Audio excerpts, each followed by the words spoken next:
Now, violence in Myanmar has caused another 21,000 Rohingya Muslims to flee into neighbouring Bangladesh. That's according to the International Organization for Migration. The Rohingya have been going to the town of Cox's Bazar during the past 2 months. Violence between Buddhists and Muslims in Myanmar has caused the Rohingya to be persecuted, while neither country is willing to give them citizenship. Well, David Grunbaum is following this story. He joins us now.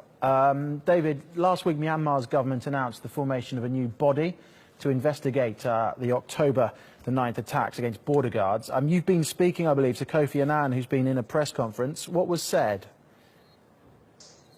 Yeah, well, in his press conference, he talked not only, I should point out that investigative bodies not only investigating the October 9th attacks, but the allegations that have come after those attacks, that during the security crackdown, the military has been accused of massive human rights violations, including rape of women, extrajudicial killings, and burning down homes. Those are the accusations. I asked Kofi, and then there was an investigative body appointed last week by the government to investigate all of this.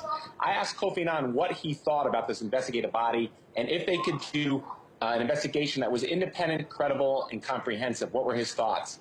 And he said he would not prejudge it, especially since he does not know most of the people on this investigative body. He wanted to give them a chance to do their work. But the backstory here is important, too.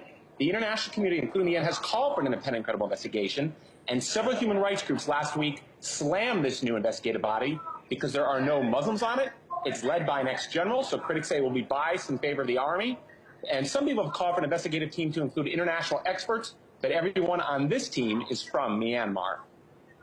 Can you just give us the background to this and remind us why exactly the commission was set up in the first place, and do they have any real powers? Yeah, that's a good question. So keep in mind, this commission that Kofi Annan is the chair of, it's a 9-member commission with 3 foreigners and 6 Myanmar people on it. This commission was created before the October 9th attacks. It started back in August. Its job is to try to come up with a way, or come up with ideas for the ethnic Rakhines and ethnic Rohingyas to reconcile. Now, these two groups have been divided since deadly riots broke out 4 years ago. Kofi Annan's commission is expected to complete an interim report early next year, but I was just in Rakhine State last week in the state capital of Sitwe, and these two communities overall just do not trust each other. Okay, David, thank you. David Grunbaum there following this story.